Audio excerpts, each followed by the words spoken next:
কিন্তু হালিমা ছিল সৌভাগ্যবান, যে জন্য হালিমার নামের শেষে রয়েছে সাদিয়া, হালিমাতুস সাদিয়া, মানে সৌভাগ্যবান হালিমা। সে শেষমেশ এক এতিম ছেলের দেখা পেয়েছিল হযরত আমিনা রাদিয়াল্লাহু তাআলা আনহার কোলে। হালিমা হযরত আমিনা রাদিয়াল্লাহু তাআলা আনহা থেকে সেই ছেলেকে নিয়ে মদিনার পথে রওনা হচ্ছিল। ঠিক এই জায়গায় আমরা শেষ করেছিলাম গত সপ্তাহে। হালিমা রাদিয়াল্লাহু তাআলা আনহা রাসূলুল্লাহ সাল্লাল্লাহু আলাইহি ওয়াসাল্লামকে তখন গোদ নিলেন, দুধ খাওয়ানোর জন্য নিলেন।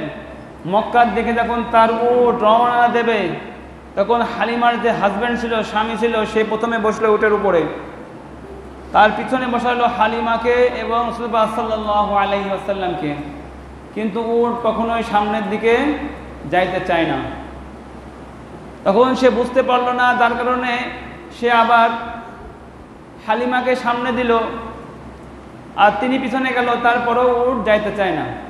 সর্বশেষ যখন রাসূলুল্লাহ সাল্লাল্লাহু আলাইহি ওয়াসাল্লাম এবং হালিমাকে সামনে দিল, রাসূলুল্লাহ সাল্লাল্লাহু আলাইহি ওয়াসাল্লাম যখন সামনে ছিলেন, তখন উট চলতে শুরু করে।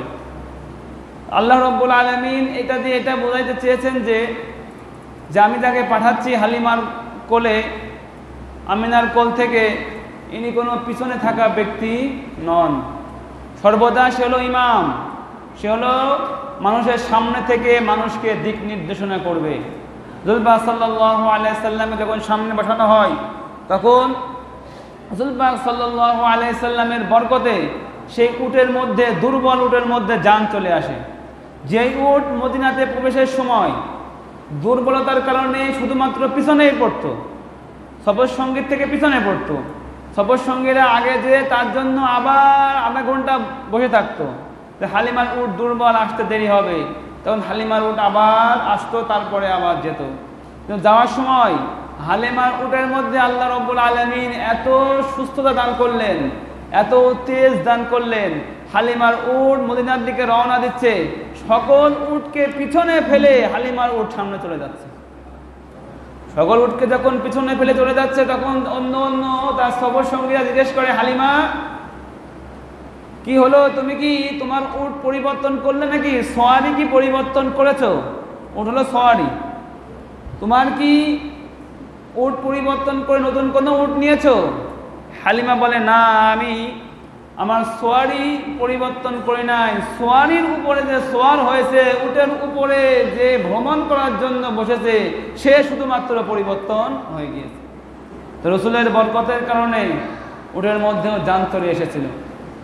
হালিমার ঘর ছিল দরিদ্র ঘর, যার কারণে তো অন্য মানুষের ছেলেকে পুষতো কিছু পাওয়ার আশায়। হালিমার যে বাড়িতে যে সমস্ত ছাগল, বকরি, দুম্বা ছিল, সেগুলোর দুধ হয়তো খুব কম, যেটা যথেষ্ট ছিল না তাদের ফ্যামিলির জন্য। আবার বাড়তি লোক।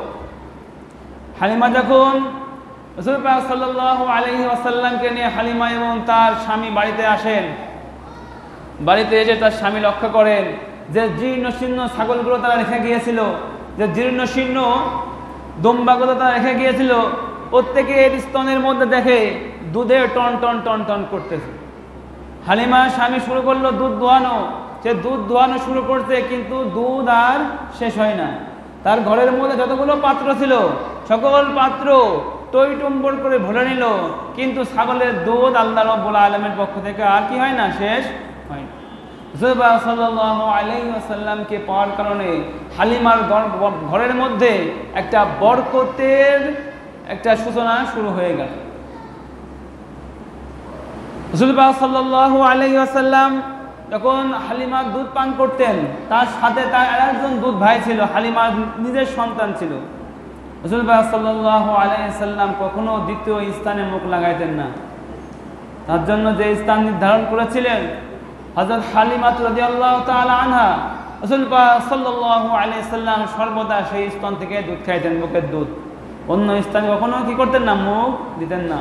এর থেকে তিনি হকের কথা বুঝিয়েছেন ছোটবেলা থেকেই, যে তার ভাইয়ের যে হক, তার মায়ের অন্য স্তনের প্রতি, সে কখনোই সেই হকে কি করে নাই, হাত দেয় নাই। কিন্তু আজকে আমরা নিজের আপন ভাই শুধুমাত্র একটু জমির জন্য, এক টুকরা জমির জন্য নিজের ভাইকে কি করে হত্যা পর্যন্ত করতে চায়। কিন্তু এটা হলো আমাদের নবীর শিক্ষা নয়। আমাদের নবীর শিক্ষা হলো প্রত্যেক ব্যক্তিকে তার পাওনা হক দিতে হবে। হালিমার ঘরের মধ্যে ছিল তার মেয়ে একজন ছিল সীমা, বয়সে কিছু বড় ছিল। সীমা মেষ চড়াইতে যাইত। কি চড়াইতে যাইত? মেষ চড়াইতে যাইতো। একদিন হঠাৎ করে হালিমা সীমাকে বলে, অনেক বেলা হয়ে গিয়েছে, কিন্তু সীমা মেষ চড়াতে কি করে না, যায় না।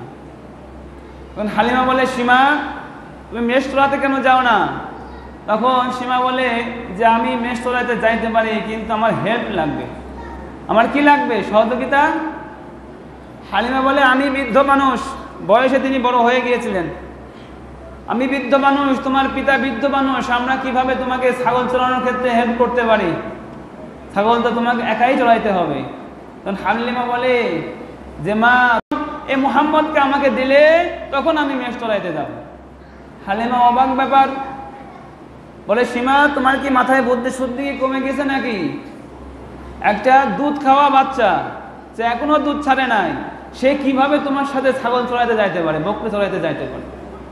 তখন হালিমা বলে, মা তুমি যদি আমাকে আমার ভাইকে দাও তাহলেই আমি ছাগল চড়াইতে যাবো, অন্যথায় আমি ছাগল চড়াইতে কি করবো না, যাবো। তখন সে জিজ্ঞেস করে, কারণ কি বলো, এই ছোট্ট সন্তানকে কেন নিয়ে যাবা? বলে, মা আজকে নতুন না, এর আগেও আমি একদিন আপনার অগোচরে আমার ভাইকে নিয়ে ছাগল চড়াইতে নিয়ে গিয়েছিলাম, যখন আপনি ছিলেন না বাড়িতে। তখন নিচে পড়ে প্রতিদিন আমি নর্মাল দিনে অন্য দিনে যখন মেষ চড়াইতে যাই, এক ছাগল যায় ওইদিকে, এক ছাগল যায় ওইদিকে, পাহাড়ের মধ্যে ছাগল চড়াই, পাহাড়ে উঠে আমাকে ছাগলকে ফিরিয়ে আনতে হয়, ওই ছাগলকে ওই দিক থেকে নিয়ে আসতে হয়, মানে ছাগল রাখতে যে আমার অনেক পরিশ্রম হয়, এত দৌড়াদৌড়ি করতে আমার আর কি করে না, ভালো লাগে না।